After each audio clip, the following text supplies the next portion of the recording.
लगातार 20 वर्षों से आपकी सेवा में श्री बीकानेर मिष्ठान भंडार। हमारा पता है गौर मूर्ति 3 बत्ती सागर मध्य प्रदेश। हमारे यहाँ सभी प्रकार की मिठाइयाँ मिलती हैं। प्रोप्राइटर गुमान सिंह राजपुरोहित। भाजपा युवा मोर्चा के प्रदेश प्रभारी अभिलाष एक दिन के अल्प समय के लिए बड़ा मेलहर से टीकमगढ़ आकर रात्रि विश्राम किया। सुबह पत्रकारों से रूबरू होते कांग्रेस के दिग्गज के नेताओं पर मीडिया के माध्यम से बोला हमला। इसके बाद ग्वालियर के लिए हुए रवाना। भाजपा युवा मोर्चा के प्रदेश प्रभारी अभिलाष ने 28 सीटों पर चुनाव जीतने का दावा किया। वहीं कांग्रेस के बड़े नेताओं पर जमकर बोला हमला। दिग्विजय सिंह को बताया बंटाधार मुख्यमंत्री। दिग्विजय सिंह तुम कहां चले गए? चिट्ठी ना कोई संदेश, जाने वो कौन सा देश, कहां तुम चले गए? जनता से रूबरू होने से क्यों डर लग रहा है? बताया यह वही बंटाधार मुख्यमंत्री है जिसने मध्य प्रदेश को पिछड़ा प्रदेश बना दिया है।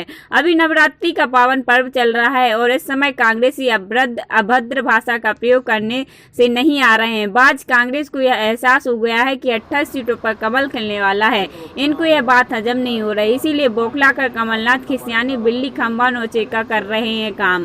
पूरी तरह से बौखला गई है कांग्रेस सरकार। प्रदेश में 28 सीटों पर उपचुनाव चल रहे हैं।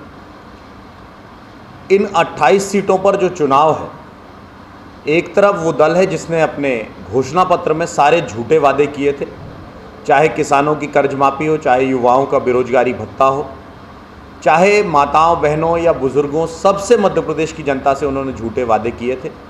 ऐसे 16 महीने में जो सरकार चली है उसने मध्य प्रदेश के अंदर लूट खसोट और ट्रांसफ़र उद्योग चलाया है, ये जनता जानती है।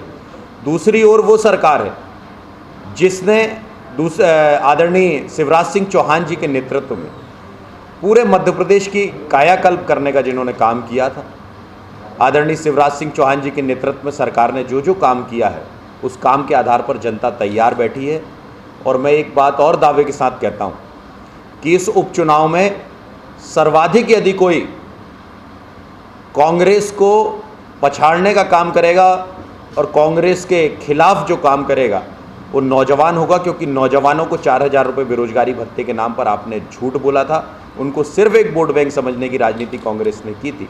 इसलिए इस पूरे चुनाव में 28 के 28 सीटों पर कमल खिलने वाला है। आप कल सुर्खी भी गए और तमाम जगह आपने सभाएं की। सभाओं से क्या लगता है भारतीय, क्योंकि अक्सर देखा ये जाता है चाहे कांग्रेस की सभा हो या बीजेपी की सभा हो, समतल जो भीड़ होती है वो एक सी होती है। आपको क्या लगा, क्या लग रहा? देखिए, मैं अभी इस 19वीं विधानसभा से निकलकर अभी मैं इसके बाद डबरा जा रहा हूँ। जिस तरह का उत्साह सभाओं के अंदर लोग जुट रहे हैं, जैसी भीड़ जुट रही है, आदरणीय शिवराज सिंह जी की सभा हो, ज्योतिरादित्य जी की हो, आदरणीय वीडी शर्मा जी जा रहे हों, नरेंद्र सिंह जी हों, कैलाश जी हों, प्रहलाद जी भी जा रहे हैं, और अभी हमारे और भी वरिष्ठ नेता जहाँ जहाँ पर भी जा रहे हैं। मैं खुद जा रहा हूँ जहाँ पर 5-5, 7-7 हज़ार की संख्या में नौजवान खड़े हो रहे हैं। ये नौजवान इस बात के लिए खड़े हो रहे हैं कि कांग्रेस का प्रतिकार हम करने वाले हैं। दूसरी ओर कांग्रेस में देखेंगे तो आप कांग्रेस के अंदर सिर्फ एक आदमी दिखाई दे रहा है, वो है कमलनाथ। मैं पूछना चाहता हूं आज मीडिया के माध्यम से कि इस पूरे चुनाव में